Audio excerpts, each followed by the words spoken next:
around. There should be plenty of gear to choose from. I'm going to see if I can find something for these burns. Don't worry. See if one of these chests has some armor for you.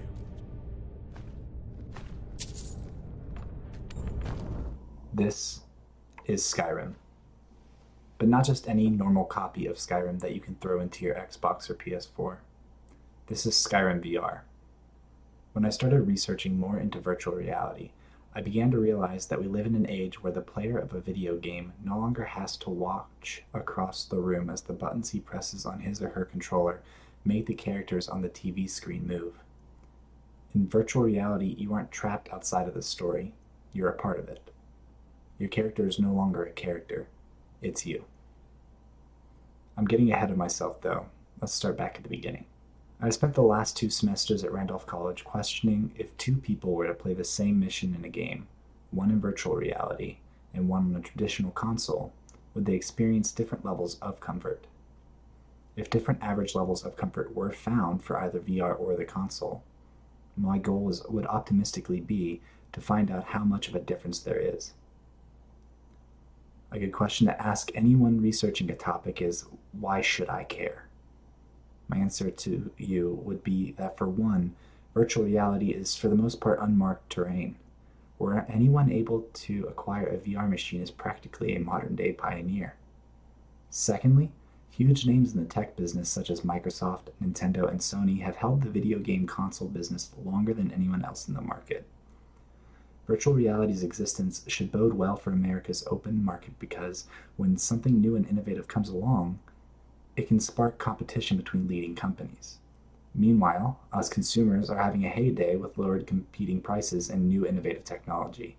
And third, which is a little more personal, my plans for after college is to become a content creator and editor. With that in mind, I am always looking for new ways to captivate and entice my audience. From a strictly business standpoint, I need to know whether something new is worth my time or if I'm better off using traditional methods until another innovation emerges. For those of you who don't know, virtual reality is a high-end user-computer interface that involves real-time simulation and interactions through multiple sensorial channels. VR machines that are being commercialized now only focus on 3 sensorial channels: sight, touch, and sound. But many before them have tried to incorporate most, if not all, channels. One of the earliest examples of virtual reality was created by a man by the name of Martin Heelig in 1962. He named his invention the Sensorama Simulator and can be found in arcades for consumers to try as time went on. The Sensorama Simulator used fans to simulate wind, vibrating gears under the seats to simulate the rider driving a motorcycle, and short films created by Heelig so that the passenger could see the road they were virtually traveling down. The thing was big. Very big. It is a completely different experience than the ones available today. When we look at the current market, virtual reality has been taken into a whole new level of innovation. The Oculus Rift, which was created by Facebook, was the first virtual reality headset to be commercialized in March of 2016. HTC and Valve partnered up to release the HTC Vive a month after Facebook's Oculus in April of 2016. And Sony answered 6 months later, in October, with PSVR. Now, the cool part about PSVR is that it offered religiously console-only players the same experience as owners of the Oculus or Vive, without the need of a personal computer.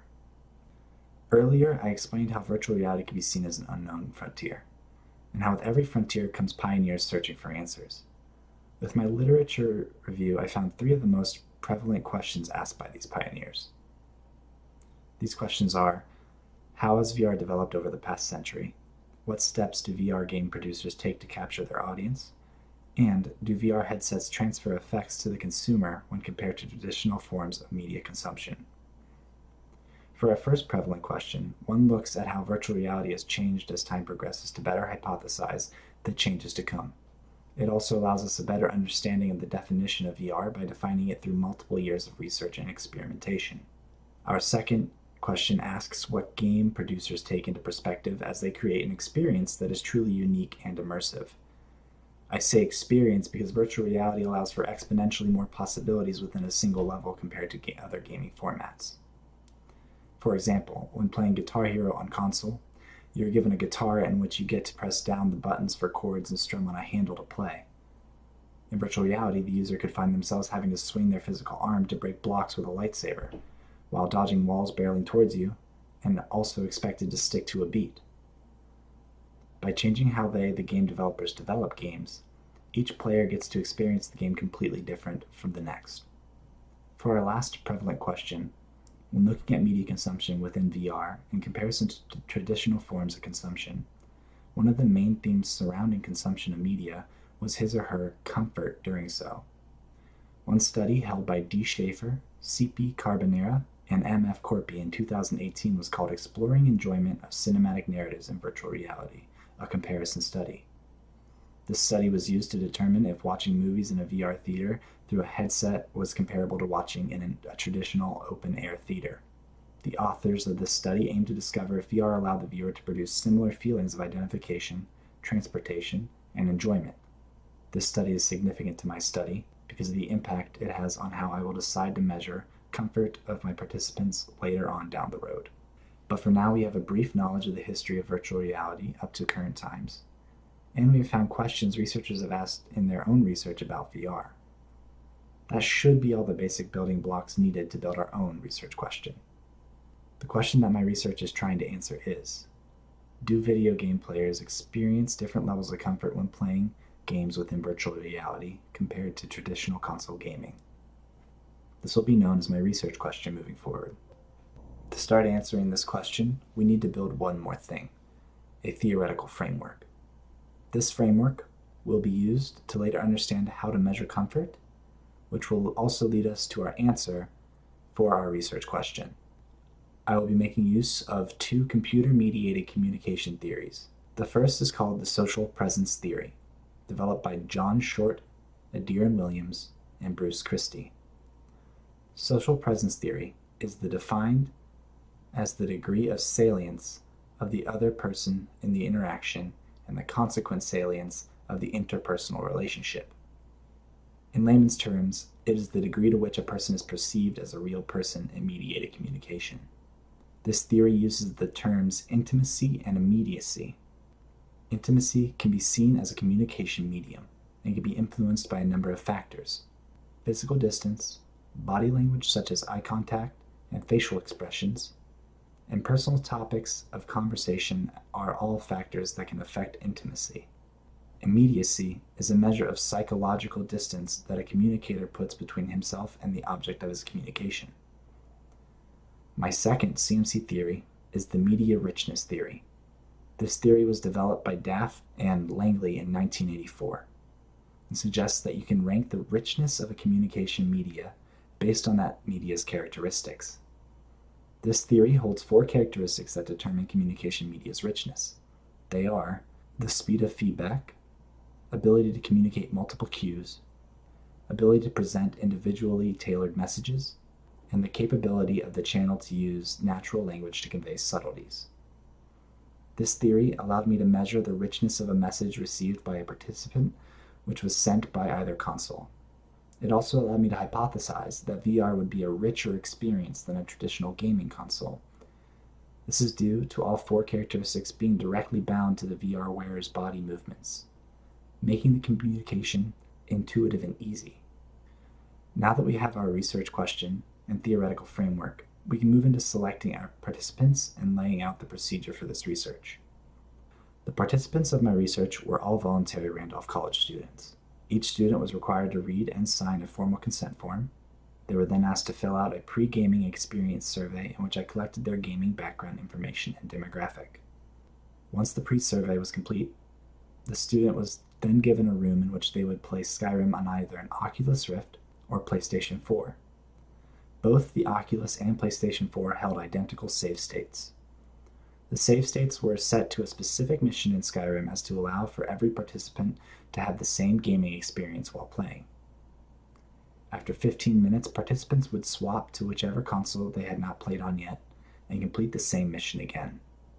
After a second 15 minutes, the participants were asked to complete a post-gaming experience survey in which they were asked to rate from a scale of 1 to 5 for both the PS4 and Oculus Rift their physical comfort, immersion, and how likely they'd be willing to play on the console again. And now we are all caught back up. This footage is of the gameplay from one of my participants playing the VR portion of the study. And now that the physical research is out of the way, there's only one thing left to do. Analyze the data I have and see if we can prove anything. I would like to state, before going into the analysis, that out of around 15 to 20 people who signed up for this research, only 6 completed the study fully. With only 6 participants, my data cannot be used to statistically support any correlations that are found within the analysis.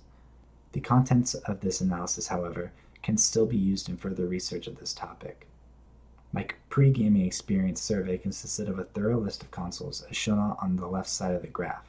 The other axis is used to measure how many of my participants had played on said console. This chart was used to get a better understanding of what my participants had experienced game-wise through their lives and collect as much background information as possible. This second graph depicts the gaming experience my participants were interested in trying out in the future, using the same list of consoles in the first graph. The survey then asked my participants to rate on a scale from 1 to 5 their interest in virtual reality gaming. The mean score of their rating was found to be around 4.4. They were asked to do the same thing with their interest in traditional console gaming. The mean score of their rating for that was found to be 4.0. From these calculations, though my participants weren't disinterested in traditional gaming, they were more interested in virtual reality gaming. Something to remember before we head into the analysis of my post-gaming experience survey is that the goal of this research is to measure a player's comfort levels, playing both virtual reality and traditional console, and then compare. To do this, I had to separate comfort into 3 different feelings, much like the study held by Schaefer, Carbonara, and Corpy. The 3 feelings I chose were physical comfort, how the students felt during the playthrough; immersion, how real did the game feel to the students; and playability, did the students feel they would play on this console again given the chance. The post-gaming experience survey was given to participants after they had completed both 15-minute runs on the PS4 and Oculus. It asked the participants to rate from 1 to 5 their physical comfort, immersion, and the playability for both the Oculus Rift and PlayStation 4. Once complete, I was able to take their ratings and add them together, giving me a max comfort level of 15, or a minimum of 3. I then took the mean comfort level of my participants in virtual reality and found it to be 11.2. By doing the same calculations for traditional console gaming, the mean comfort level was found to be 10. By subtracting the 2 mean comfort levels, a difference of 1.2 can be found in favor of virtual reality gaming experience. So what does this all mean? To answer that, we must look back at my research question. Do video game players experience different levels of comfort when playing games within virtual reality compared to traditional console gaming? The research I conducted, though it does not hold statistical significance, did discover a trend towards the answer to my research question, that answer being yes. By finding a difference between my participants' mean levels of comfort, the trend suggests that virtual reality allows for more comfort to the gamer than traditional gaming consoles. As I stated before, my main limitation for this study was participation. This setback does not allow for my findings to statistically support my answer to my research question. My demographic also consisted of 5 out of 6 individuals who identified as male. If I was to continue researching this topic, I would try to see if the trends discovered would continue with a more diverse and abundant group. Also, I would dive a little deeper into how game developers for virtual reality games have to rewrite the script on how it is done. I am fascinated with the idea of developers coming up with new tools and technology to make games more immersive.